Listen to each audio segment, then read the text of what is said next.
Hey guys, welcome back to my channel. Today we're going to be smoking some spare ribs using the 3-2-1 method.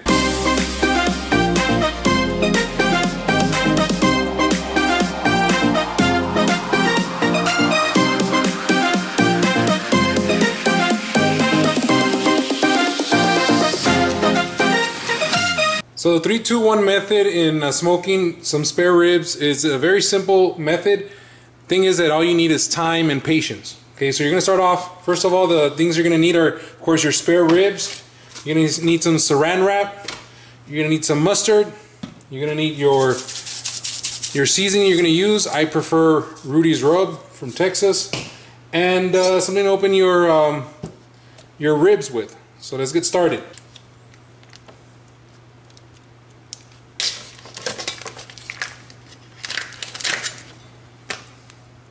So when you're preparing your ribs, something that I do recommend you try to get yourself is something like this. It's a little tub I found at Academy.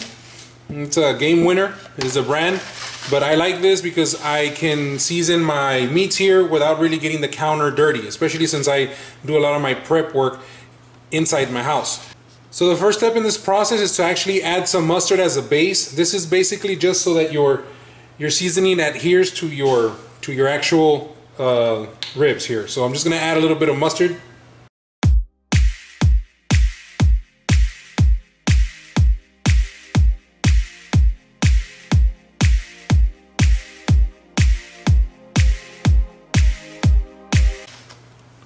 So the next step here in the process is to use whatever seasoning you're going to use to season your ribs, and just apply a generous coat of your seasoning. Make sure that the mustard is hitting every piece of the meat, so that way it adheres, the seasoning adheres to it.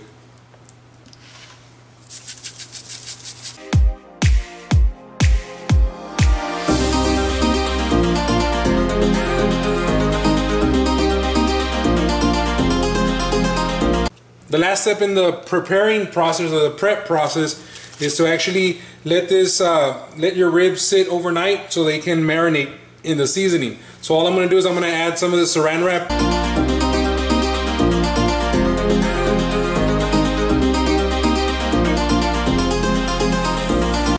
Alright, so you're going to put this in the refrigerator, let it marinate overnight. Alright guys, welcome back.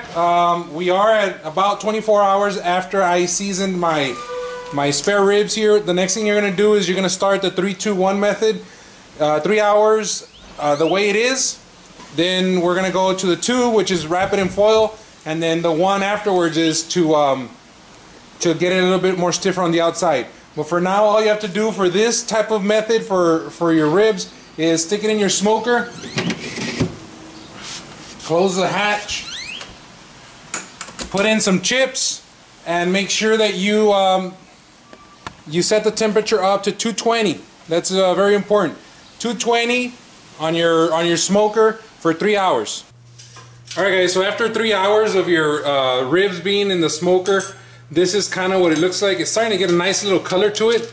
So what I did is I actually pulled them out of my smoker, and I'm actually going to just add some of this apple juice on it. After you put on this apple juice, I'm going to wrap it and then stick them into the smoker and do the second part of the step, which is a 2, which is 2 more hours wrapped in foil.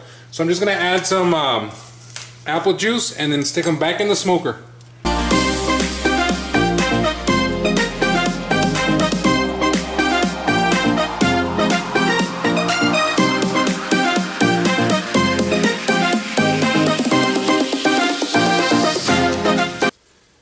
Alright, so we're at the next stage of the 3-2-1 method, which is the 1 part. These ribs have been smoking or in the smoker for 2 hours wrapped. So I'm going to unwrap them now and then put them back in the smoker for another hour, more or less. Let's see what they look like after being in the foil for 2 hours in the 3-2-1 method.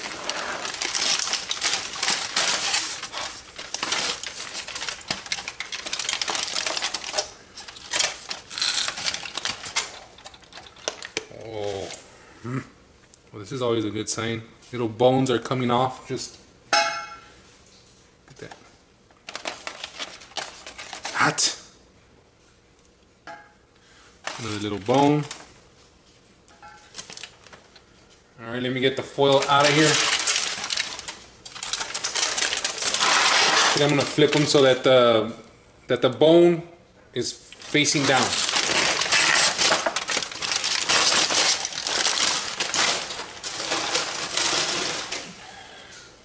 I don't know if you guys caught that on camera, but these things are literally falling off. So this one is more of your preference. At this point, if you would want, you can go with the 3-2-none method, which basically means devour it, go to town on it right now. Or some others, what they do is that for that 1 hour that's remaining in the 3-2-1 method, they'll stick these back in the smoker, smother some barbecue sauce over it, and smoke it for up to about an hour. The reason you want to do that is if you want a tougher outer layer of the meat. So if that's your liking, a little crust on it, what you would do is you get a little bit of barbecue sauce, stick it in your smoker, and just keep on applying it every 15 minutes, more or less, until you get the desired color, the desired texture, and the desired stiffness. But so right now I'm going to stick these puppies back in the smoker for a little bit so they can stiffen up a little.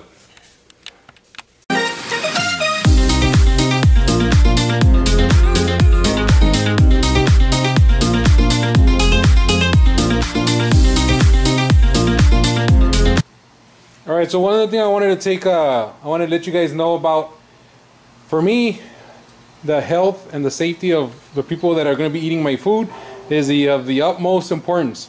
So I always check the internal temperatures and make sure they're in the ranges they're supposed to be. They say that 145 is considered cooked. Okay, now for ribs, if you notice, my internal temperature right now is reading 171. So I know that if people eat my ribs, they're not going to get sick.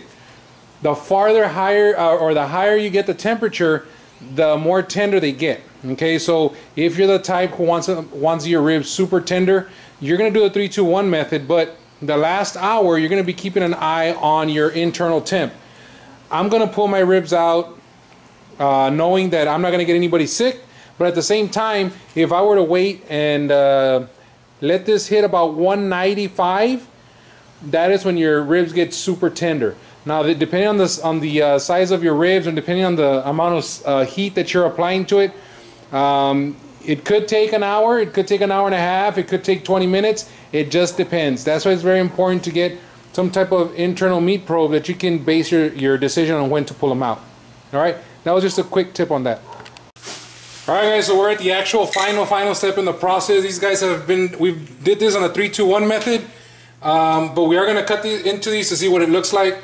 Ribs kind of go at an angle, so you might want to like look for your little bones that are sticking out on the other side. Let me flip this over, and it kind of looks like they're kind of going a little bit of a